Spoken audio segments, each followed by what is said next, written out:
there exists a mysterious group of units who have randomly spread throughout Middle-earth, who are both good and evil. If you can occupy their barracks, then they can be used for you. That's right, today we will be introducing these special units.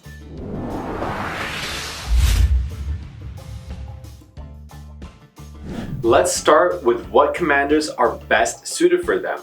The Hobbit Slinger and the Hobbit Archer both have a skill called Sure-Footed. They have fewer deaths after combat, so they are great for Grandolph the Grey and Arwen to detect enemy situations. Dunelending warriors are equipped with defensive arms such as Guardian and can be used for siege with any commander. Bree Rider is more suitable for commanders with increased bonuses to mounted units, such as Eowyn and Theoden. There are more support commanders and strategist commanders used in fighting negative status effects, and there are many suitable commanders for great beasts as well.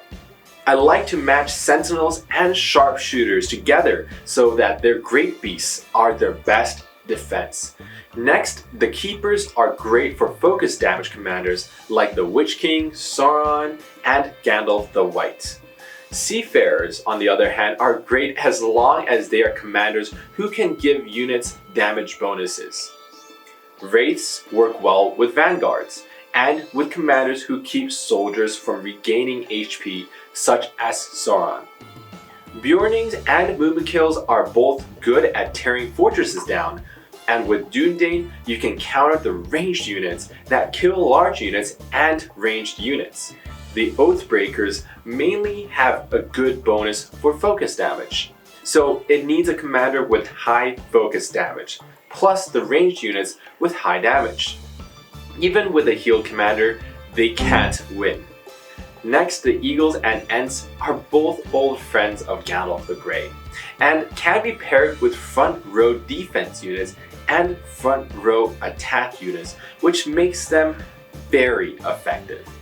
Alright, so first of all, there are the Tier 1 units, and the first one from the Tier 1 are the Hobbit Slingers, who are a Tier 1 ranged unit, and they're quite a fairly weak type of special unit that you can easily obtain. Hobbits are popular in this game, and as a result, it will be difficult to find an unoccupied Hobbit camp. The Hobbit Slinger are easy to defeat and occupy, and many new players will try to get them early in the game. But they are not really deserving of your time and money to train because new players need to spend a lot of gold for them. Next up are the Tier 2 units. The Hobbit Archer is a Tier 2 ranged unit, and they are a quick ranged unit that are easily healed and die less often in the aftermath of battles. They are buffed against higher tier units, which makes them a viable option for PvE when paired with commanders that can heal.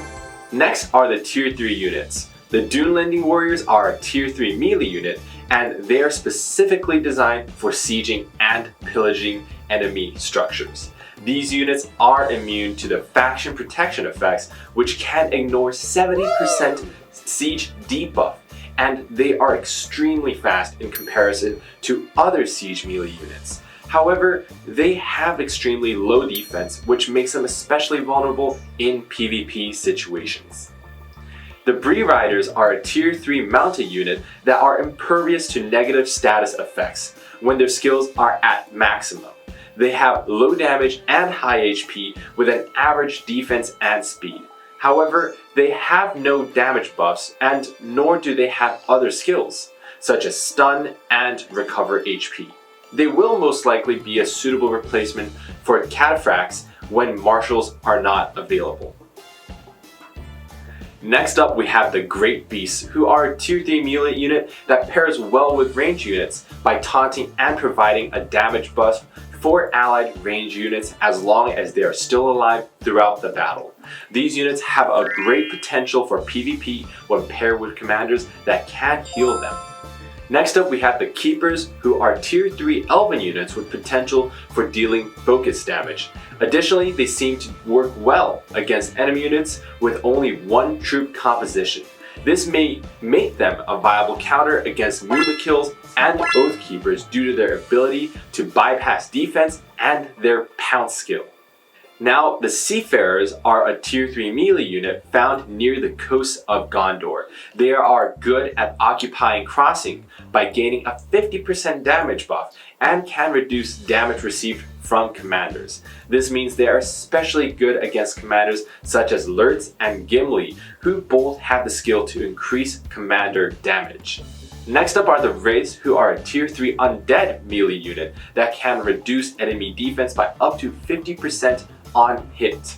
Like all undead units, wounded units die after battle. However, Wraiths have a unique skill that allows them to deflect normal attack damage onto other allied melee units. These would pair very well with Vanguard. Next up are the Bjornings, who are a tier 3 large beast unit. Though the large shape, they have the same troop count as trolls. They have an unusually high siege stat, even for large tier 3 units, at 600, which is nearly on par with Ravagers when it comes to tearing fortresses down. You get a few of them early on for free, but you need a Bjorning camp to train them. Most of these camps are found near areas of good factions, making them an indirect way to give good factions good siege capability. And last but not least, for the tier 3 units, we have the Oathbreaker, who are a tier 3 melee unit. These are spirits of warriors from Dunharrow, cursed to wander the earth for betraying Isildur when he needed them the most. They have a laughably poor stat, and I'm not entirely sure if their abilities make up for it. They have a high speed stat and low cost though, so that might be a benefit. Moving on to the tier 4 units, the Mumikill is a tier 4 super unit. They are a fortress deletion incarnate. Mumikill war elephants are so huge they're worth one whole command point each, with a siege stat of 4,000 and everything else powerful. These things are guaranteed to cause laughter for players who have them. Next are the Vanguards, who are a tier 4 melee unit that can boost their own damage when paired with undead allies. They are incredibly durable with high defense and high HP, and their full armor skills makes them a viable tank. These units would pair well with Wraiths, that's for sure. Next up we have the Eagles, who are a tier 4 melee unit, and thankfully they don't have the large unit skill. They have a command count of 5 and they are a very high defense bonus against melee units and a debuff against ranged attacks. Their stats aren't particularly high considering the unit count and the fact that they're tier 4, but other units with a command count of 5 are typically stronger than them even at tier 3, except for their absolutely bonkers speed of 300. This pretty much ensures that they get the first strike and makes them extremely fast and expensive scouts. They might not be a very good choice because you have to spend a lot to occupy air and train them. Now moving on, we have the Fell Beast, which is a tier 4 melee unit. These flying monsters look absolutely so bad, and they're actually quite similar to the Eagles in role, though they generally have a poor stat who can deal poison damage. Moving on, we have the Ents, who are a tier 4 melee unit. These guys are pretty strong, though not strong enough to justify the command count of 2. If you use these guys, watch out for any unit that has Arson.